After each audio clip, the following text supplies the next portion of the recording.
This is a presentation of Northeast Streaming Sports.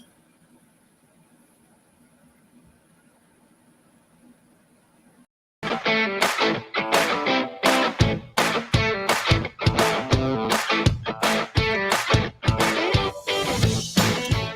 guys, Keith Engel for TGI Sports Talk, College Football Huddle, right here on the Northeast Streaming Sports Network. How are you? Little new lead in tonight. We got to get some new music, I think, for this show. I'll search for some new music for next week, I promise you. Hopefully you guys enjoyed a great long Labor Day weekend. It was a lot of fun for myself. Wall-to-wall college football from Wednesday basically till, Thursday really, right through till Monday night. Great games, a lot of fun, a lot of great games, some surprises, some great stories. You know, Mackenzie Milton from Florida State. What a great story, from almost losing his leg in a horrific injury he had at UCF back in 2018, coming into this game at in the fourth quarter against Notre Dame and leading them into overtime, almost upsetting the Fighting Irish. Great story. Florida State, I think, is making some great inroads, and I think possibly they're going to be a team to watch this week. But we got a lot to look at. Guys, we're going to look at some of the top scores, top games from last week, some of the winners and losers from last week. We'll look ahead at next week. At 7:30-ish, we'll have Lary Sorensen, color analyst for Wake Forest football, in, talk about the ACC. Wake Forest had a nice win, albeit over Old Dominion, but listen, they scored some points as we knew they would.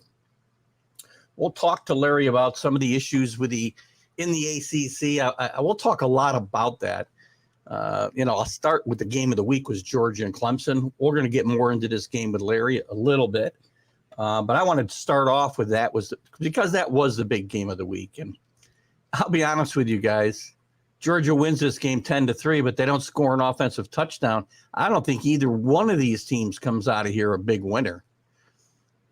Georgia did move up to number 2 in the coaches poll behind Alabama, who just demolished Miami.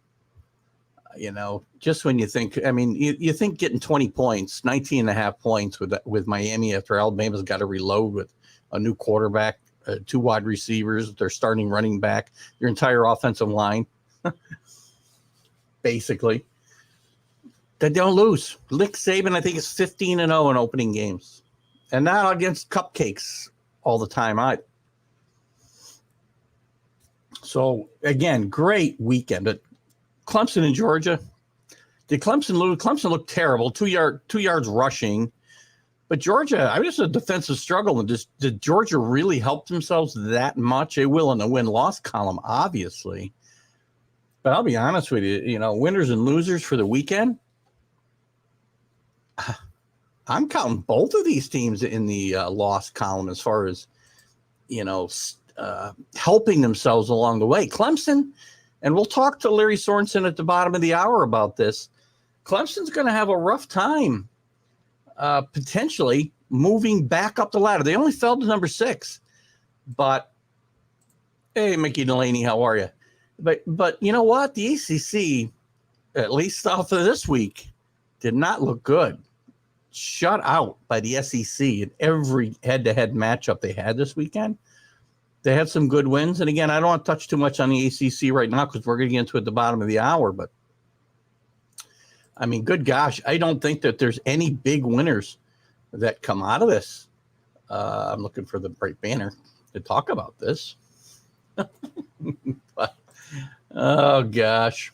There we go. How about that? Week 1 winners and losers. Anyway, we'll talk more about that at the bottom of the hour. How about everybody thinks Ohio State came out a big winner. C.J. Stroud had a competent game, 4 touchdowns, replacing Josh Fields behind center. They beat Minnesota by 14, but Minnesota gave them a game for 3 quarters. Minnesota, coached by P.J. Fletch. He's a great coach. He's one of the better coaches in the country. Coaching Minnesota is not an easy place to be, right? But he PJ Fleck, sorry, I said Fletch. PJ Fleck has done a great job there at Minnesota. They had a down year last year. I would expect them to bounce back somewhat this year. And there's Dave Guyette. Good morning, or good morning. Sorry, Dave. Good afternoon or good evening, depending on where you are, guys. So, Ohio State's a winner because they need to get out of the box. They got a big game against Oregon this weekend. I guess 12 against 3, depending on the poll that you're looking at. We'll look at the coaches' poll in a little bit.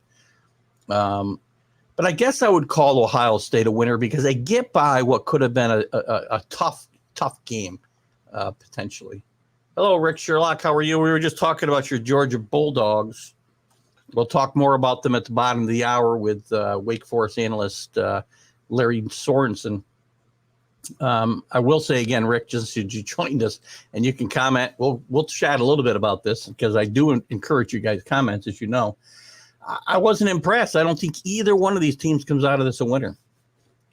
Georgia does because they got the W. But if I'm, Clemson got a good defense. But if I'm Kirby Smart, I am not excited about JT Daniels in that offense and not generating a single touchdown in that game. So I think both these teams could be hurting come the midseason as we start to talk about playoff teams.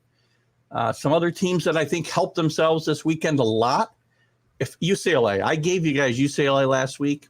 I picked UCLA to get to the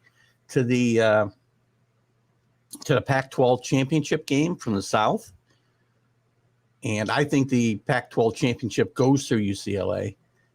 Chip Kelly has got that program going well. I told you that he had them going well at the end of last year. Big game at home against LSU. Now, I know LSU struggled last year. We can't say much for Syracuse this season. They did win last week. We'll talk about Syracuse quick, Dave, in a second. And I might get into that with Larry Sorensen a little bit since they are an ACC club. Gosh,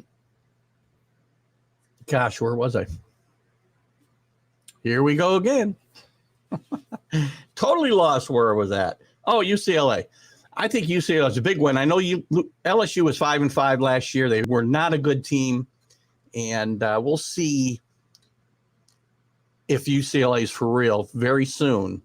But I think UCLA is going to surprise a lot of people and be a potential playoff team come November, December, when we start getting down to those Final Four. I think the Pac-12 is going to sneak in. I said it on my Sunday show. I got a feeling the ACC might get squeezed out. Again, we'll talk a little more to Larry Sorensen about that at the bottom of the hour. But I got a feeling the Pac-12 gets back into that 14 playoff, and potentially it might be UCLA surprising everybody and not Oregon or USC. USC is going to be just good enough for, Helton to keep his job. Let's see what Rick's got to say. The offense will come along. Clemson played great defensive game. I agree. And again, unless you're Alabama, and again, Miami's defense sucked. Excuse my French, but not everybody's offense stinks coming out of the gate. And I do agree that the offense it can't get worse, Rick, right? You didn't score a touchdown. So we'll see what that game really means going forward. But again, getting a W is a big thing. I don't think Clemson is dead, falling down to 6. Again, this is my problem with preseason polls, right? Clemson starts at 2 or 3, whichever poll you were looking at, loses its opening game to another highly ranked contender, and drops just 4 spots.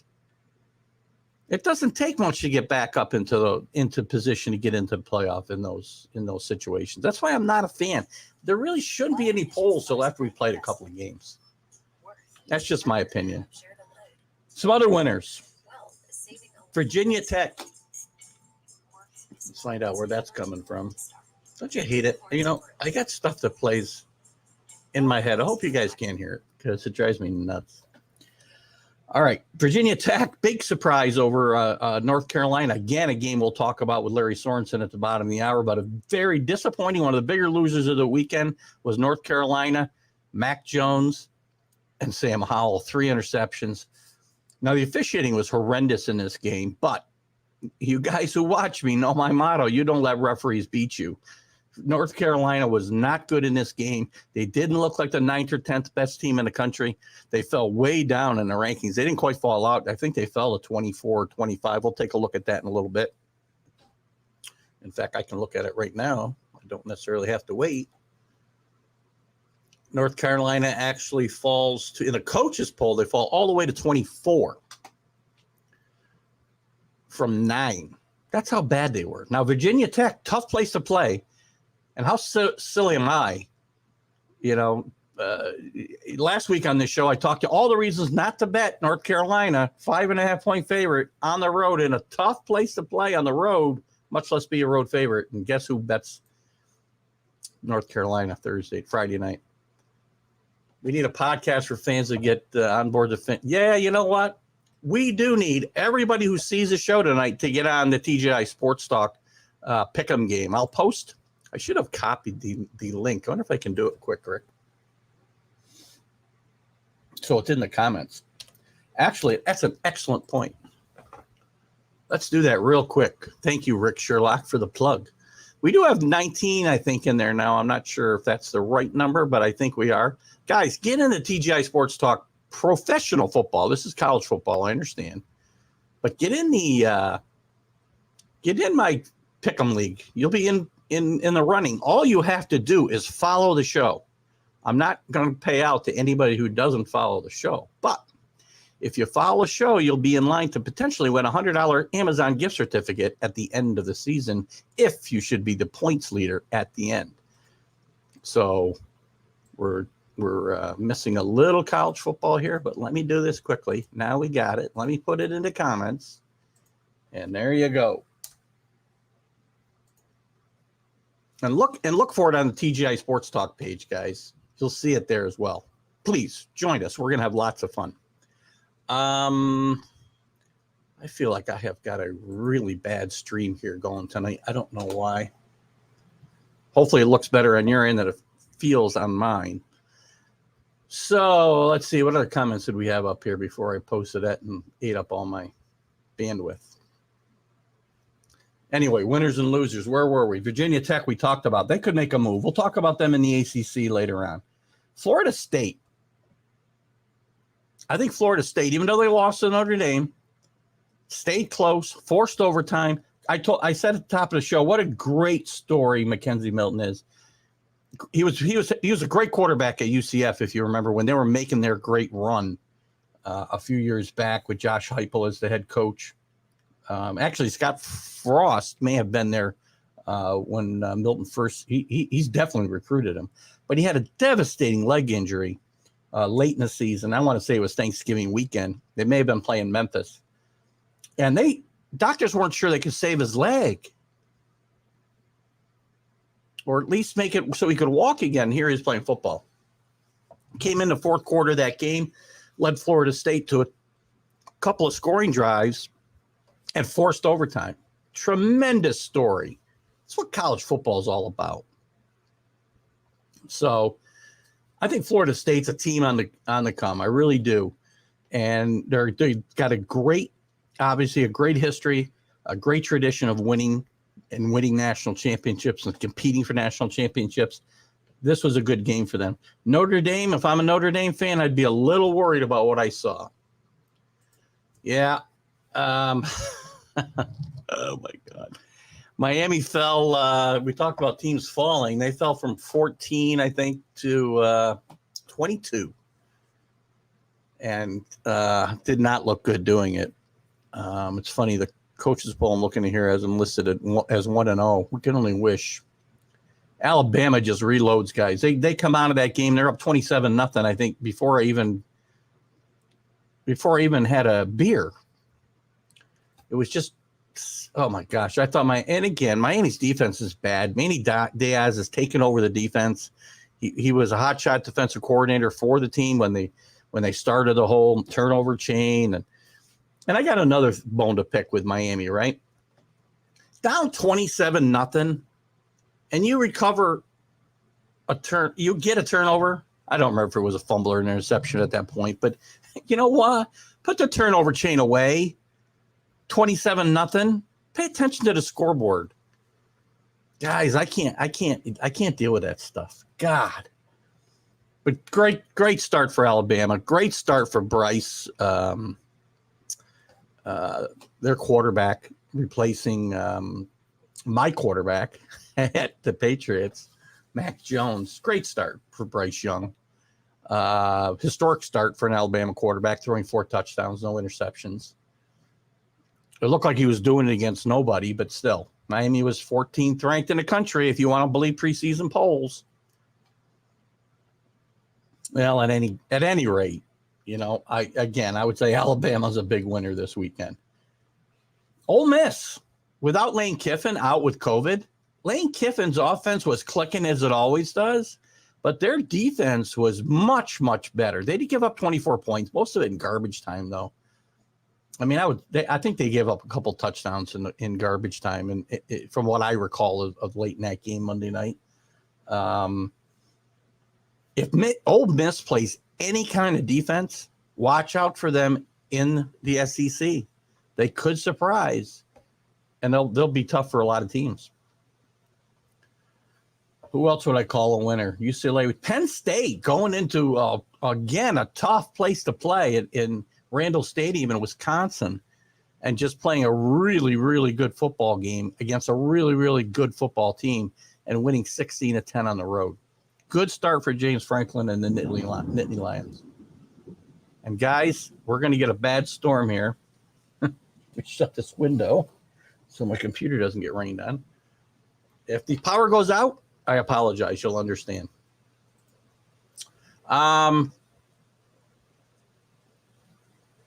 What else we got here? UCF I liked a lot. Gus Malzahn's debut. They were down to Boise State by a couple of touchdowns in the second half, came back and won that game. I like UCF. I think UCF and Cincinnati and potentially Memphis, or maybe even SMU, are going to have a great race in that AAC, the All-American Conference, a conference, as you know, I love. So, again, a nice win for Gus Malzahn out of the gate. Texas, I think, with a nice win. Tough spot for them. You know what? They're playing a Louisiana team that is really – they were ranked last week. Just fell out. They're only in the top – they were 25. And, again, I'm not putting much stock in those games. But Louisiana's got a tough team, and Texas really handled them pretty handily in Steve Scarsazian's debut. So, watch out for Texas. Big 12. While there's a lot of chaos there because of the realignment and whatnot, and Oklahoma and Texas getting ready to leave in 5 years, which will probably be 2 or less. Texas might be one of the better teams in that league this year. I like Iowa State. Iowa State had a tough time with, I think they played Northern Illinois. Should probably check that out before I misspeak. Iowa State played Northern Iowa, 16-10. They were a big favorite, but they do squeak out a win. And I think it was a good win for them. I still think they're the best team in the Big 12. I think they'll have a shot at the playoff. They'll be in contention. They'll be one of the 6 or 7 teams in the running at the end.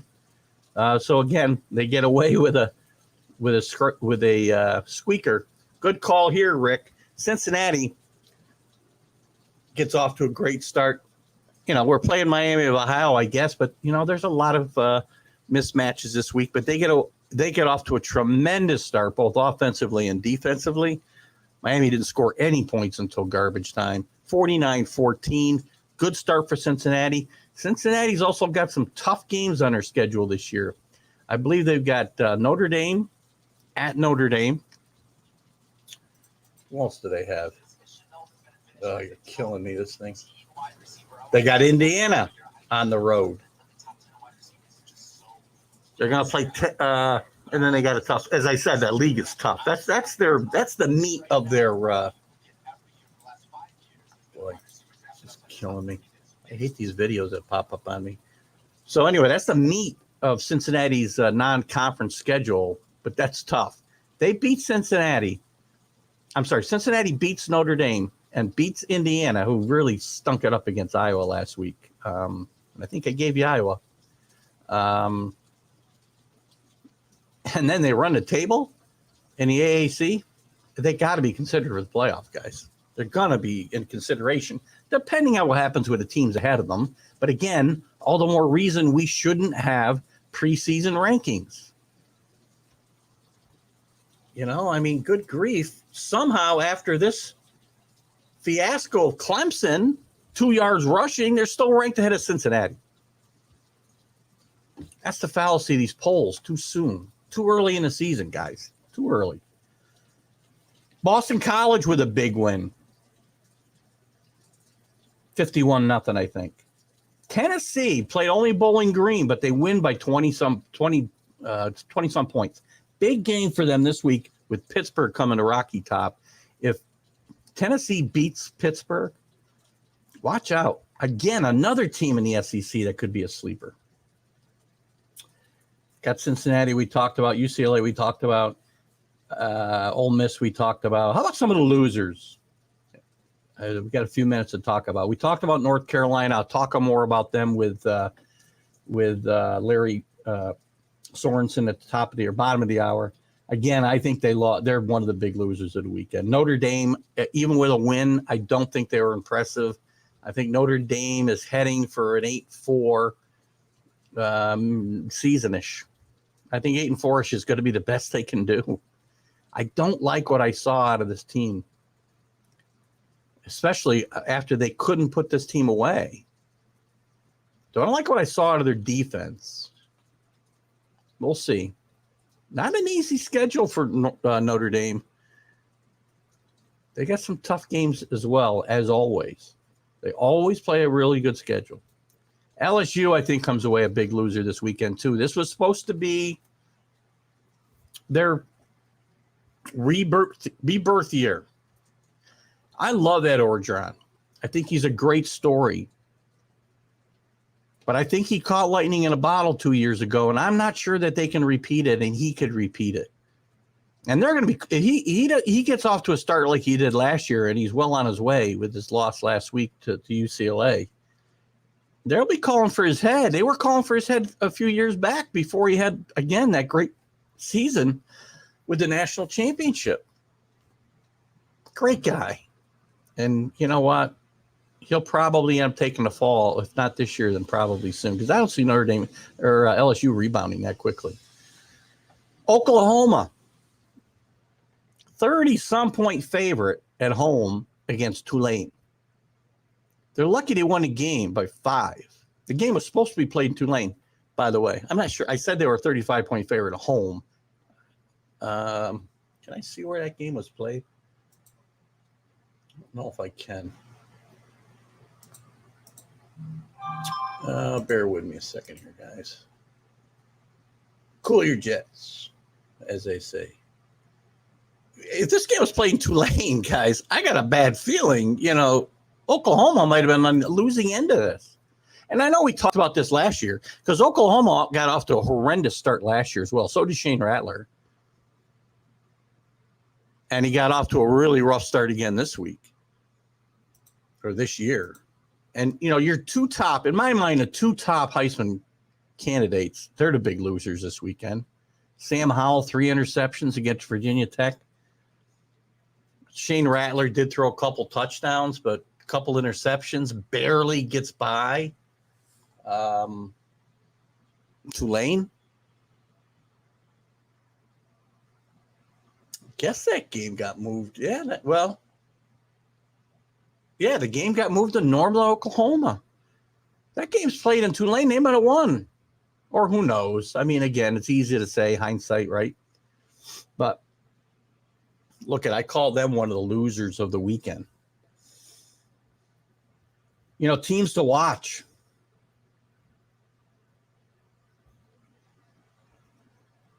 And what else would I call losers this weekend? Again, it's hard in the first week. A lot of teams not playing really good teams. Oregon, I would say, is potentially a loser last weekend. They just get by a Fresno State team, a good Fresno State team, but they're a 20-point favorite at home. Fresno shouldn't have the ball in the fourth quarter with a chance to win the game. USC, nice win for them over San Jose State. It was not a bad team, one of the great Cinderella stories of last year. Iowa's a winner. Iowa 34-6. Guys, if I don't take North Carolina last for Friday night, I go 4-0 for the weekend. I don't know what possessed me. What possessed me to do that? But oh, here's one of the biggest losers of the weekend. Sorry, Mickey Delaney. Washington Huskies at home to Montana. 13-7 losers. Big game for Washington this week, traveling to Michigan. Are they going to be able to get back in there? Well, there's Mickey commenting now. I think Michigan win over, well, not much faith in your team there. They're right. Sorry, Mickey. Tough start for Washington. Who else would I say was, there we go again. Arizona State, 41-14. This is one of the sleeper teams. A lot of people pick for a sleeper and coming out of nowhere type team.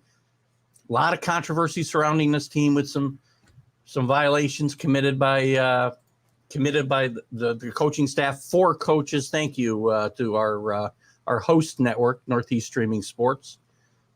Beautiful new logo in it, guys. I got to get mine changed in a couple places, but awesome to have you guys with us. So anyway, nice win for who did I just say? Come on, guys. Help me out.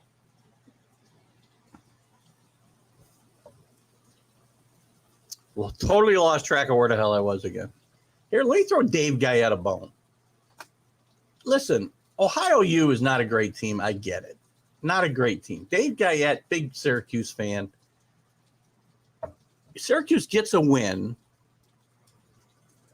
on the road against Ohio. I understand, but, Ohio's an FBS 1 team. Good win on the road for Syracuse. They're not going to get 10 for any national championships or ACC championships. But a nice, I wouldn't say big, but a good win for Syracuse to get out of the gate. They got Rutgers, a much improved Rutgers team. Gary Schiano is a really good coach, and him coming back to Rutgers has reinvigorated that program a bit. They had a couple of good wins. They're always going to have a tough time at competing in the Big Ten and recruiting. They should not be playing in the Big Ten any more than Syracuse should be playing the ACC, but that's another story. But this is going to be a good matchup, Syracuse and Rutgers this weekend. The winner of that game comes out 2-0.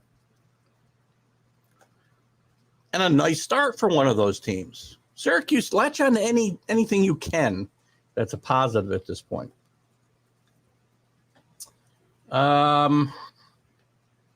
Who else? Anybody else I missed? Anybody other comments you guys want to chat about that I missed on these games from last week? There's some teams that really set themselves up as teams to watch here. We all knew Alabama was going to be good. We know Georgia and Clemson are going to be up there. Oklahoma survives the upset. They'll be there at the end. Texas is a team to watch out for. They made a big move up the polls. I don't have time to look at the polls just yet, but you've got to watch this UCLA team. They went from unranked to 16, I think, this week. Ole Miss, as I mentioned, they're now ranked. Now I got to get rid of this, Dave. Now they're ranked. I can't get this out of here. There we go. UCF, keep an eye on them. Iowa, big matchup this week. And we'll talk about some of the big matchups coming up. Iowa State. This is a big one for both teams because both teams, I think, are in contention. Ohio State could have some pressure on them in the Big Ten from an Iowa in a championship game, I think. Iowa's got a much better team than they've had in the past. Much more balanced team. They can throw the football. Florida did have a good win this week, but I got to see Florida play some good teams before I get really excited about them. They're going to have a tough go of it in the SEC, I think, Rick, but a nice win to get started for sure. Keep an eye on that Ole Miss team, as I mentioned. Keep an eye on Tennessee. Now, once you get into the SEC, things tend to change for some of these teams. I get it. In the ACC, we're going to talk to Lary Sorensen, but watch out for BC. 51-0, I think the score was this weekend. Again, not against a powerhouse, but this was a team that had a pretty good season last year. And I think you got to watch out for them. So that's some of the teams that I would be keeping an eye on here as we head into week 2. And it's going to be I don't think there's quite as many big games coming up in week 2, but there's some really, really good games. So starting with Oregon and Ohio State, and continuing on with Washington and Michigan. It may not seem like a big game, but it's a big game for both those teams. Michigan gets a good win for themselves last week. They need to get off to a good start. They need to beat this Washington team at home for Jim Harbaugh to get some confidence back in that program. Probably should check my phone. It could be that Lary Sorensen is having an issue. No, it doesn't appear to be. That is not him. Okay. That's a poker game. Can't jump into that tonight. Nice win for Charlotte, by the way, this week. Another ACC with a tough time. And again, Wake Forest, though, Larry's team had a nice victory over Old Dominion, 42-10. The SEC really had their way, though, with the ACC teams this week, and I believe they got a couple more matchups this week, so we'll see how that goes. As we wait for Larry to come in here at the bottom of the hour, you know what? Here's something I'll throw in there right now, just because I want to make sure I don't miss it near the end. I want to put out my heartfelt if I can find it again. I got too many banners, guys. God, I need somebody to work the board.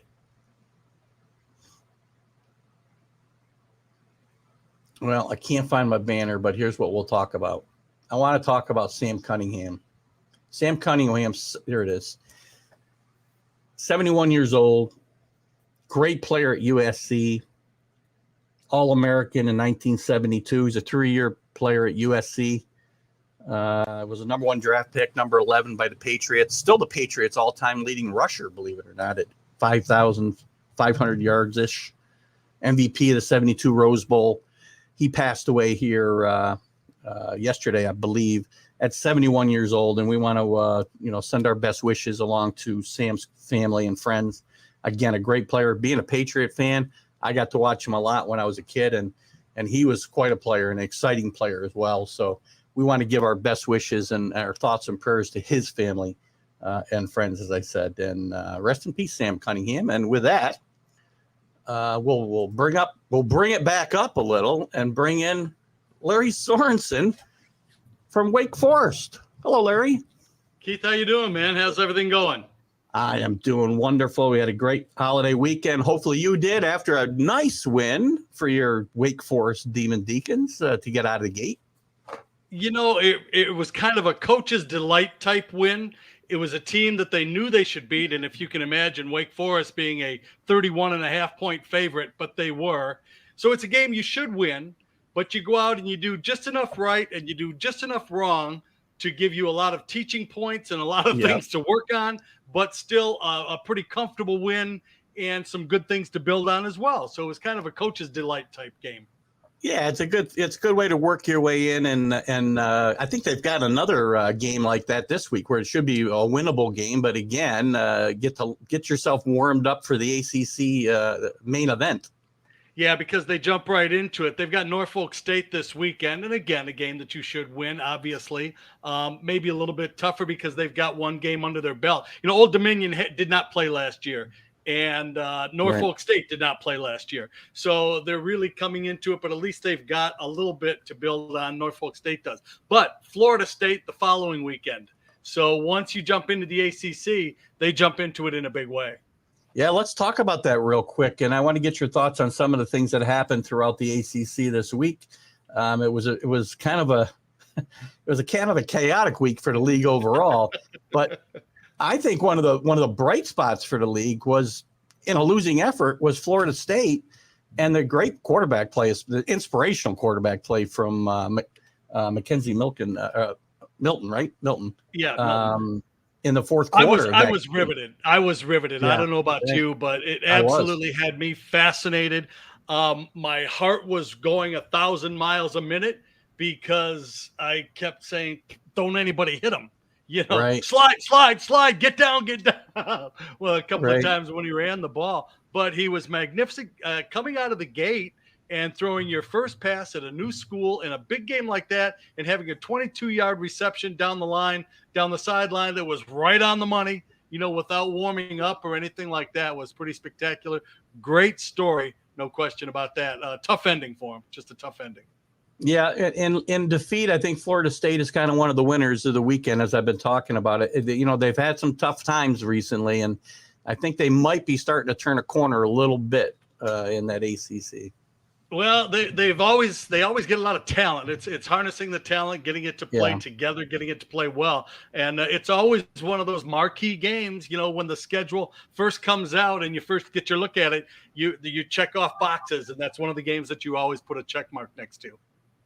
We will go from the, unfortunately near the bottom of the league with Florida State the last few years, but back to the top. The big game of the weekend was obviously Clemson and Georgia. And I kind of started off, and I know Rick Sherlock, one of my loyal followers, is a huge Bulldog fan, but I came away thinking both these teams lost in this game as far as a race for prominence because the offense was just non-existent. And I don't know if the defenses were that good. I just don't think Clemson is going to gain 2 yards rushing every single game, of course. But what do you see? What do you see from this game? Do you see enough from one of these teams to be a national champion? I think they both could be national champions. That Clemson is going to get better. It's the first time in the 5 years that I've watched Clemson that they look like they were a little bit out of sync and a little bit confused at times, which is really, they've got such a great coaching staff. It was really unusual to see them look a little discombobulated. But Georgia did a lot of good things. The defenses were very good, as you expect them to always be. Again, I hesitate to throw any kind of edicts out there after just one game. I've got that old baseball philosophy. There's a reason that you play 162. There's a reason you play 12 of them.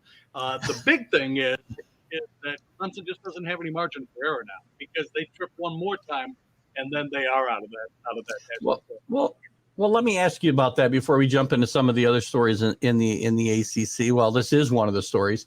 I mean, is the league good enough that can Clemson, even if they run the table, can they get back in? I mean, they don't play North Carolina, which obviously had a bad game of their own. They don't play Miami, which had a worse game than North Carolina. But they were looked as the second and third best teams in the league, most likely. Is the league good enough for them to get back into that top four? Well, that is a great question because they did fail their first test. I think that as time goes on, we will see some of the talent come back and play to the kind of levels that everybody expects the different teams to play at. I think Miami will come back and they'll be a very difficult team to contend with later on in the season. And I think North Carolina will bounce back, although I have to admit there weren't a lot of tears shed in Winston-Salem when people were looking at the North Carolina score. I'll tell you, it's funny, that game itself. I got to tell you a quick story. I mean, I spent half my show last week talking about how North Carolina, they're a really good team. Love Mac Brown. I love Sam Howell. He was my Heisman favorite, which he kind of is a loser last week too. But I came up with all these reasons why they were overranked, and going into Blacksburg, Virginia is a tough place to play to begin with and be a road favorite. Stay away from them. I bet them Friday night like an idiot. And after spending a week saying, don't bet that team. Well, see, it's that heart thing. That heart takes over a little bit, and it's hard. Wake Forest went up to Blacksburg a couple years ago, ranked 19th in the country, and that atmosphere is just wild. It's just crazy. It was the day that Foster, they had a retirement for him, and he'd announced he was going to leave, so it was very emotional, and they spanked Wake Forest all over the place. And it's a really difficult place to play, really fun place to watch a football game, though, that's for sure. Yeah, a friend of mine's son went to BC, and we went to a lot of games, and that was one of the road games I went to, and oh my God, that was one of the best atmospheres for college football. And I've been to a lot of places for college football, as you have. Great atmosphere there. Yeah, I'm still kind of partial to the big house up in Ann Arbor because that's kind of where Well, I grew up, and it's yeah, fun to go to a game there. But it's the whole weekend was fantastic. The pageantry and a reminder, of how good things can be. yeah, And since Wake Forest played on a Friday night, I came home after the game. It's about a 2.5 hour drive. Got home about 2 in the morning, and just kind of stayed in the pajamas all day Saturday and watch football. It was a lot of fun. it was wall to wall. The NCAA in whole, I think they took advantage of this. Not much going on the professional level, and they stretched that. I couldn't believe there was like 20 games on Thursday night for crying out loud. That's a lot for college. It was a little bit weird with the NFL going to just the 3 preseasons and taking this weekend off. I don't know if you saw the TV numbers for some of the games, but they were off the charts. They just had great ratings for a lot of those games, like the top 2 or 3 ever on Friday night, Saturday night, Sunday night. They got really good numbers. Yeah, it was a good opening weekend. Like you said, getting the fans and the bands and everything back in the flow. It's hard to believe, watching the games. Saturday afternoon, especially when I was sitting outside and it was kind of chilly, and it was almost a fall day up here in the Northeast. Yeah. And it felt, I didn't realize how much what I missed last year, even though they played and there was games, but you're missing something, right? But you don't sometimes really know what you're missing until you have it back. And this was just a great weekend, I think, for college to get kicked off. Yeah, it really was. We did a lot of the games last year, but in the studio, with we didn't travel on 2 of the games, right? And trying to do it off of a TV monitor is just really, really difficult to do. Fortunately, Wake Forest had a number of games that were inside the state, and we were able to travel to those. But trying to do a football game or a baseball game off of a TV monitor is a tough thing to do, and not nearly as much fun. Yeah, I'm sure. What else in the ACC from last week would you say what are your thoughts about the SEC had their way with the league? Obviously, we've already touched on a couple games. I thought BC was impressive, even though they're not playing a top-notch team, but you went 51-0 or 54-0, whatever it was. That's an impressive victory.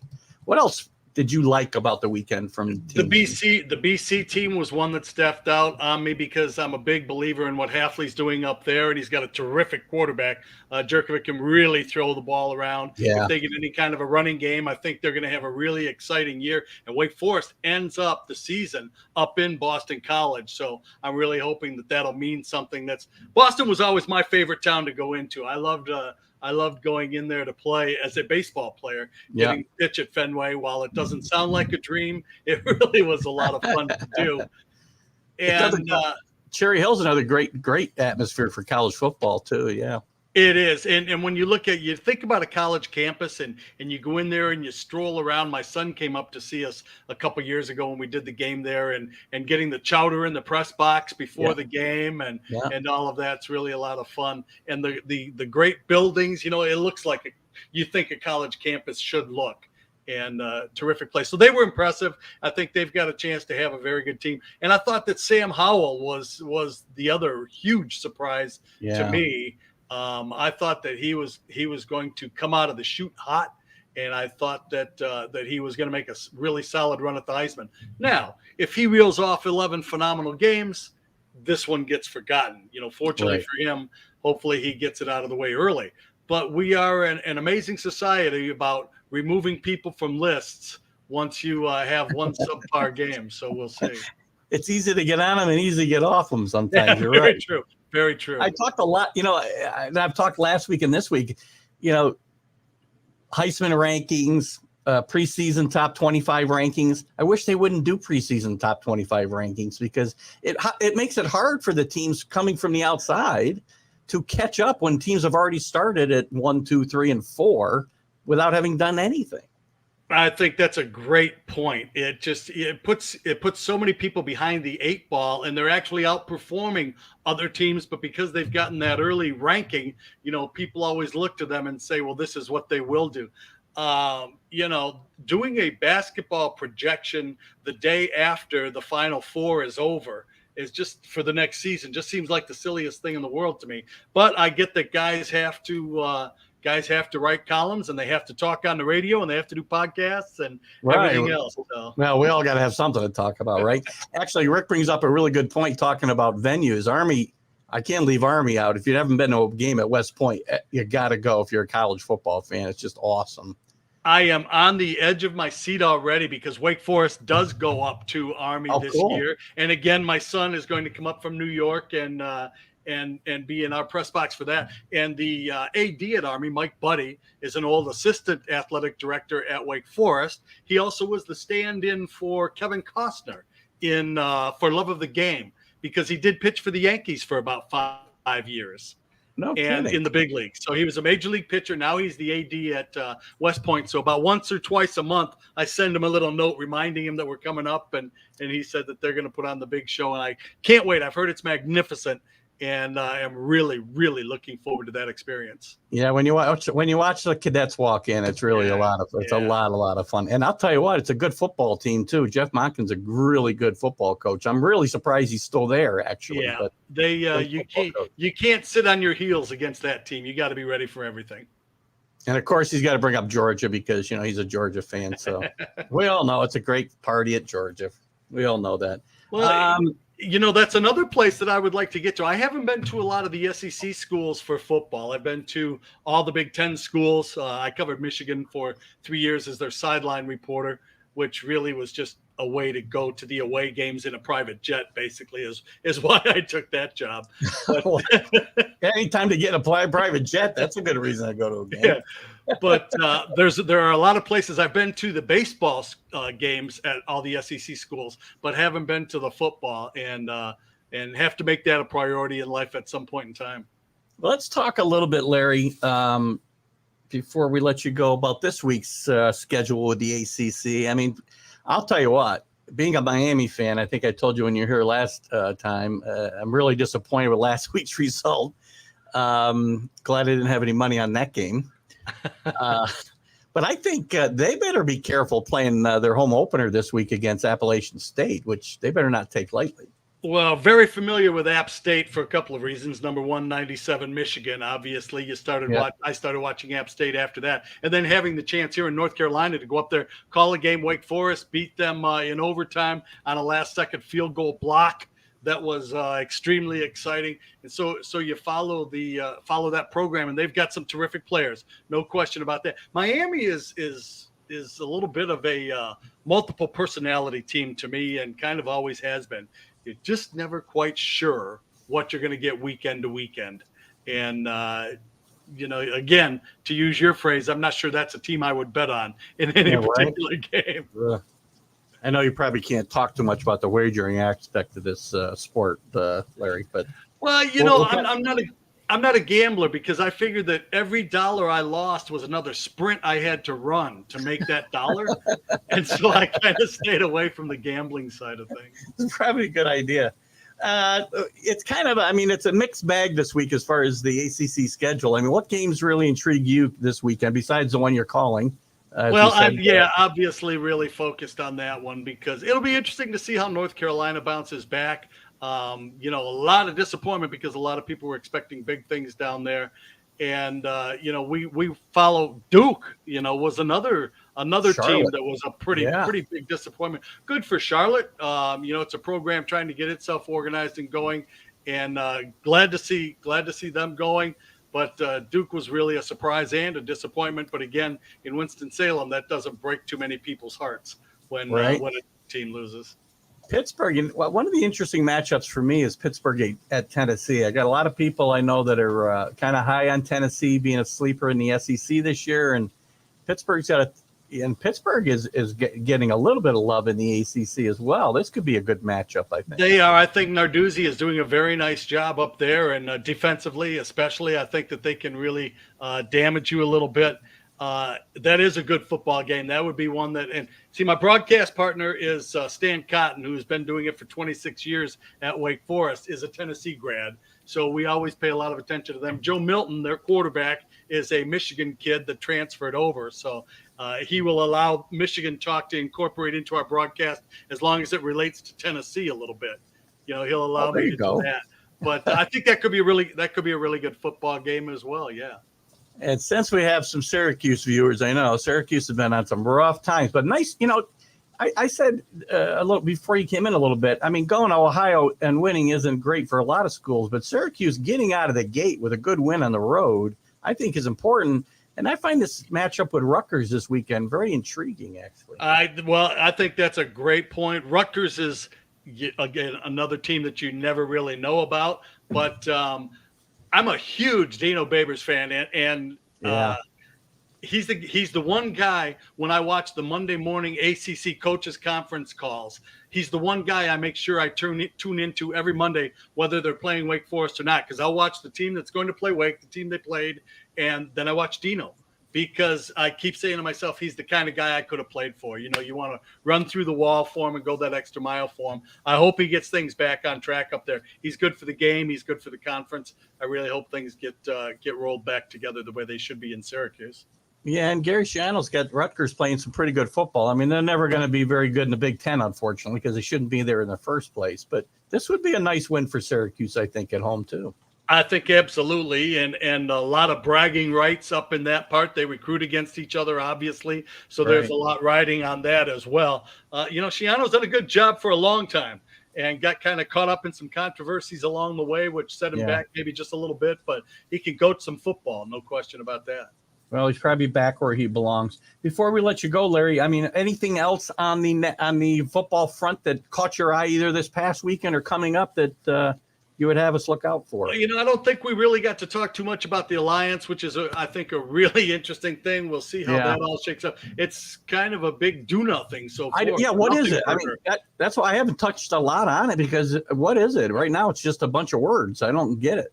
So. Yeah, I talked with a former athletic director recently, and he was a little bit more open than he could have been when he was the AD at a school, and he said they really talked for a long time without saying a darn thing. Right. I think it was. It felt like something just to slow the SEC down, right, and get them off the back pages. But you read the articles, and as you said, nothing's really. I don't see where it helps anybody right now, unless there's more to come. I get the feeling you're kind of a traditionalist like I am, and I hate to see things totally broken up and dispersed and always trying new things and looking for the next better thing, because just as often it turns out to be the next worse thing than it was the next better thing. Yeah, well, if it's up to me, we'd put some of these conferences back the way they were and get some of these, more traditional rivalries back to where they were. And it's not going to happen. I know that because of TV and money rules the day. But it is what it is. But still, you got to admit, though, it leads to some very creative trophies, and big game names. There's a trophy for every game that's played today. I mean, what's the trophy they're giving away in the Wake Forest game this weekend? Well, this is the first time that they've ever played Norfolk State, so there's not much of a rivalry going there yet. But it'll be good to have the game, and a good chance to tune up again. And like I mentioned before, Florida State comes rolling into town the week after, and that's one that you always highlight on the schedule. You know that they'll have some great players that can do a lot of different things, and hopefully by that point in time, Wake Forest will have its house in order a little bit, and it should be a good football game. Yeah, I'll be looking forward to watching that one, actually. It'll be a fun one to watch. Yeah. 3:30, it'll be on one of the big networks more than likely. So yeah, good. Well, Larry, thanks for coming in this week, and we'll have you in periodically. I don't want to monopolize your time. I know you're a busy guy this time of year, but we really appreciate the time you can give us and give us some insights on Wake Forest, the ACC, and football in general. So thank you very much, as always. Lots going on, and great to be watching college football again. And thanks for having me on. I appreciate it. Excellent. We'll talk to you again soon. All right, Keith. Okay, have a good night. Larry Sorensen, one of my favorite people to have on. What a great guy.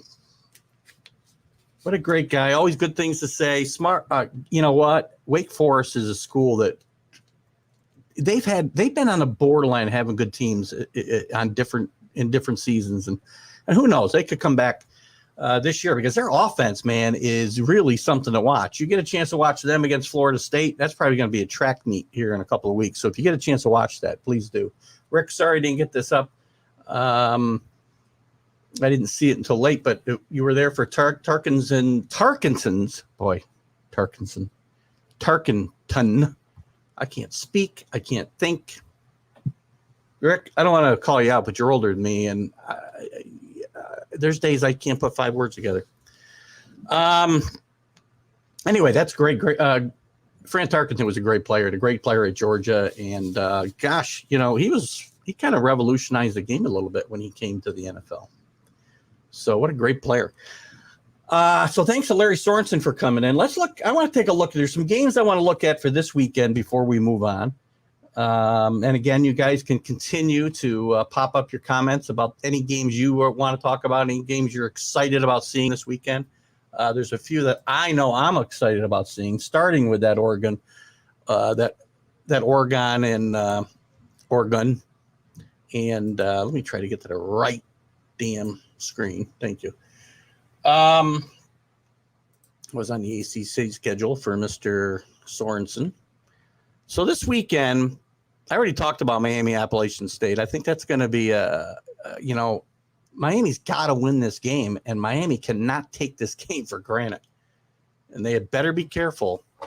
They go out of the gate 0-2. Those people are going to be looking. You know, they paid a lot of money to get Manny Diaz to come back when he left to go to Temple, and Mark Rick retired. We hope Mark Rick's doing well, by the way. He's battling Parkinson's, and I believe he's still doing some commentating for the ACC network. So we wish him well, by the way. But he better get it going. They paid a lot of money to get him back here to Miami, and so far he's really had nothing to show for it. The defense is worse than it was before. Forgot to talk to Larry about the whole damn chain. Anyway, Ohio State, Oregon. It's a big game for both teams. I mean, a lot is expected out of Oregon. Last year with the truncated season, especially in the Pac-12, they didn't have come close to even being relevant in the national championship conversation, which Oregon has been used to being over the years. But Marco Cristobal has done a great job there, but I think Oregon's in trouble if they don't really, really perform well here this week. They're not going to be able to make it to the playoff, in my mind, without beating Ohio State in this game, and I don't see how they can do it. I think C.J. Stroud did a great job in his first game stepping in for Justin Fields, and again, much like Alabama, Ohio State just keeps reloading. They don't need to rebuild, and the Coach Day's done a great job picking up the baton from Urban Meyer and continuing the great run Ohio State's been on these last few years. So that should be a good game. Iowa State, 2 teams I'm really high on in their individual conferences. I can see Iowa giving Ohio State a run in the Big Ten this year. I just think they're very balanced. But I think Iowa State's a better team. They play in a different conference, fortunately for Iowa, and they can absorb this loss and still get to a championship game against Ohio State. This is a great matchup, and I believe it's in Ames. It is in Ames, Iowa. These teams are evenly matched. I think the Iowa defense is going to be tough for Iowa State. Iowa State, again, struggled last week, but I think I'm going to stay. Iowa State and UCLA are my 2 outliers to get into the playoff. They might both get there, depending on what happens with the SEC. Because you got SEC, you got Alabama, Georgia, and Texas A&M, and maybe even Florida. I'm going to have a shot at 2 of those slots. So the Pac-12, so the ACC is going to be have a hard time getting a team in right now. As Larry said, we don't know. Week 1, you can't overreact. I'm trying not to, but it's my job, I guess.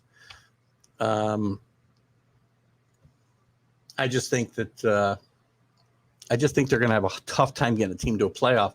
So I think there could be 2 teams from the SEC and a Pac-12 and a Big 12 team in there. And I like either UCLA or Cincinnati can slide in there too, by the way, guys. They run the table, having, as I said earlier, having beaten Notre Dame on the road and Indiana on the road. It's going to be a hard time keeping them out of there, undefeated with a couple one-loss SEC teams. It's going to be – we need 12 teams, and we need it now, not 5 years from now. What are the games we like this weekend? Texas, Arkansas, I find a bit interesting. Texas with a nice win last week.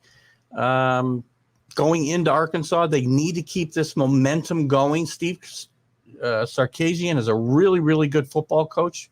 You know, that when he's got things in order, and he appears to have things in order, and he may be the coach the Longhorns have been longing for to get back to national prominence where they were used to being historically and have not been, certainly since Mac Brown left.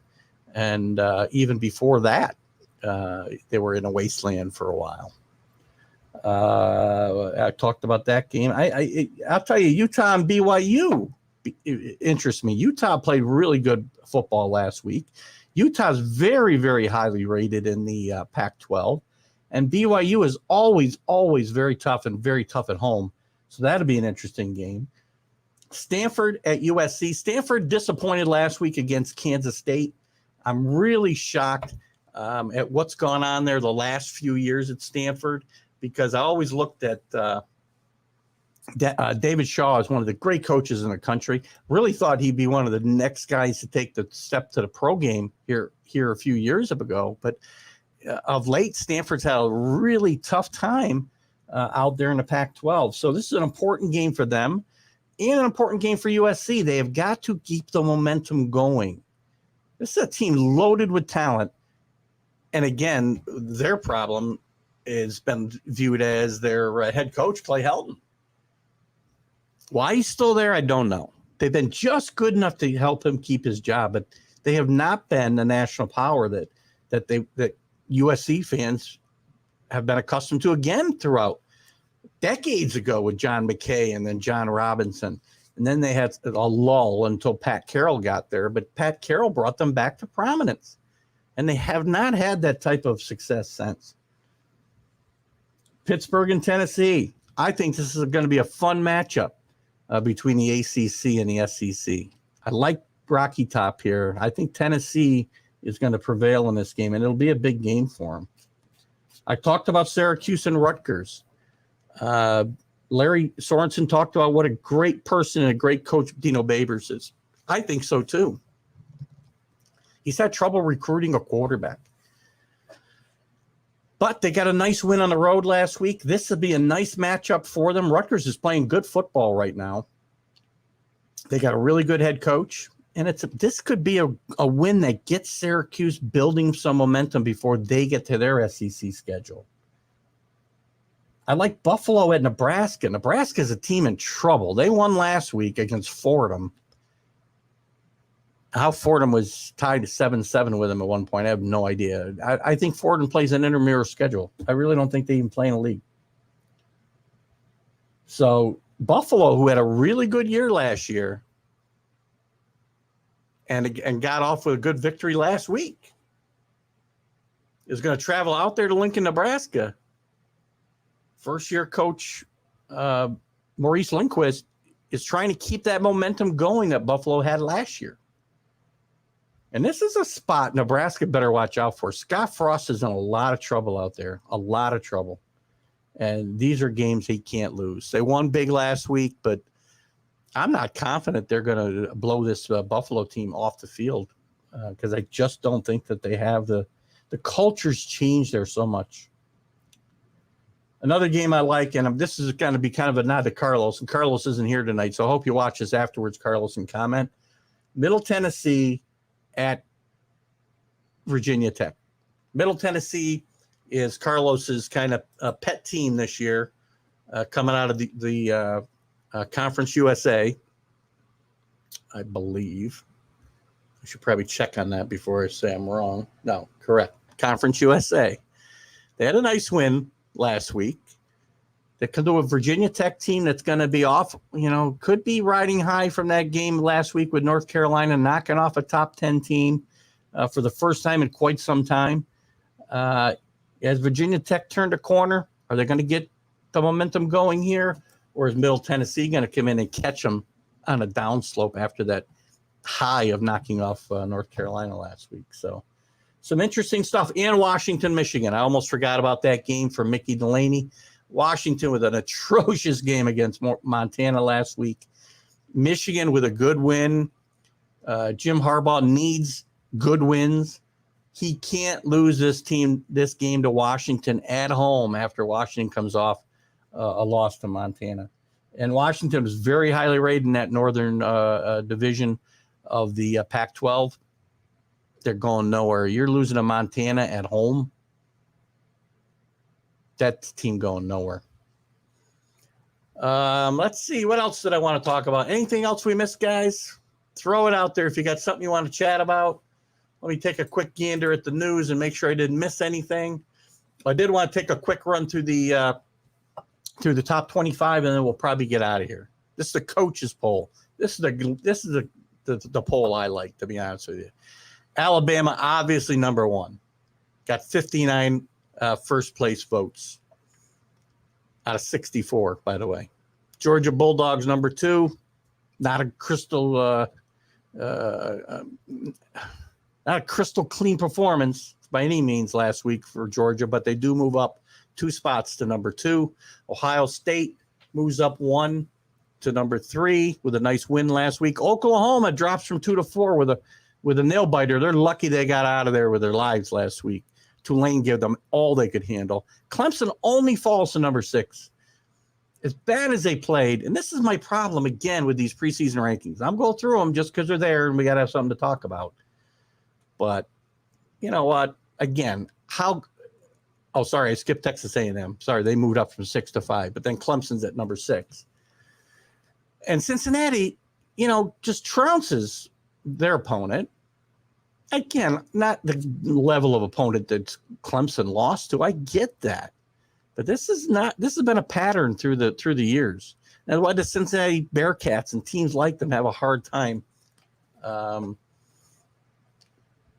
breaking into that top 4 and finally getting a group of 6 team in there. Notre Dame moves up a spot to number 8 for number 9. I'm not seeing it out of Notre Dame. I'm not seeing a top 10 team here, and they move up a slot. Iowa State with a struggling victory, similar to Notre Dame. They dropped 2 spots to number 9. Iowa, big move from 18 to 10. Watch out for Iowa. It's a great game against number 9 Iowa State this weekend. I'm excited to watch that game. Penn State with a big jump from 19 to 11. We talked about Penn State. I don't know that I was a believer. I think Rick Sherlock called me out on that over the weekend. I didn't bet the game. Stayed away from it. Penn State with a nice victory over Wisconsin last week. Oregon, we talked about them. They move up to 11 from number 12 with not an impressive victory over a overmatched Fresno State team. They got a great offense, but you can't be a 20-some point favorite and just have the team with a chance to tie the game at the end. Florida stays at 13. USC up 1 spot to 14. Texas with a nice jump from 21 to 15. One of the bigger movers, not even rated, UCLA, my outlier. Remember this. Save this tape, good or bad. UCLA moves up to 16 after not being rated. Coastal Carolina, again, number 17, up from 22. Can Coastal Carolina repeat that historic season they had last year? Wisconsin falls from 12 to 18. Virginia Tech was not ranked. They moved into number 19. Ole Miss not ranked. Number 20. Watch out for Ole Miss. Played some defense. Lane Kiffin. That team's going to score a ton of points. They play any defense. Watch out. Utah with a nice win last week. Moves up from 24 to 21. Couple of big droppers down here. Miami fell from 14 to 22. Carolina falls all the way from 9 to 24. That's not easy to do, guys. Again, that's why we shouldn't have preseason polls. Arizona State did move up to 23 from 25. And the Auburn Tigers, interesting. The hated rivals are at 1 and 25. Auburn 25, Alabama number 1. Just missing out, getting in TCU, North Carolina State, another team to watch out for. 2 teams to watch out for. Gary Patterson at TCU, great coach. Great coach. He's had a couple of down years. Been a lot of talk about him moving on. Watch out for TCU this year. And Gary Patterson getting that mojo back at Texas Christian University. And North Carolina State also is a team that could be on the move this year. And then just behind them were UCF and Liberty. And then a bunch of other teams that we won't talk about right now. So fun week 1, guys. I don't know about you, but I had fun. Anybody's got some great college football music? I mean, I've got, I got the pro football music, which I should only play for a minute because I might get kicked off the air. Oh, not that one. How's this one? I need some college football music. Somebody's got a clip of college football music. Send it to me. I need something to play in and play out of the show. I don't want to play my TGI Sports Talk music, but I'm going to play it tonight because that's all I got. Guys, I've had fun tonight. Hope you did. Thanks to Lary Sorensen for coming in, talking ACC football, Wake Forest football. He's the color analyst for the Wake Forest Demon Deacons. We got another great weekend of college football to watch. Join me Friday morning. We're going to review the NFL season with Ken Schott. Ken is the sports editor at the Schenectady Gazette. We'll be reviewing all of the NFL divisions. And then this weekend, we'll have our Sunday Stream of Consciousness show, which is always fun with Mark Mancini, our special guest from Mancini Media. And guys, as Rick Sherlock said, get in the TGI Sports Talk Pick'em League, NFL Pick'em League. We got about 20 guys. You can win yourselves a $100 Amazon card if you win and like and follow TGI Sports Talk. So do all of that, and we'll see you guys next week. Keith Engel for TGI Sports Talk right here on the Northeast Streaming Sports Network. And I'm going to have to say, I am out of here. Have a good night. I mean, you can see right now, without LeBron, Lakers are struggling. Let me tell you about a team I hate, all right? I know the Dallas Cowboy fan is here, so I had to make sure he knew how much I hate this team. I'm ready. I've often said that the people who run baseball, they try very hard to ruin it. I'm from Brooklyn. I don't have a problem saying it to his face. Oh, I'm from Brooklyn. Hey, get any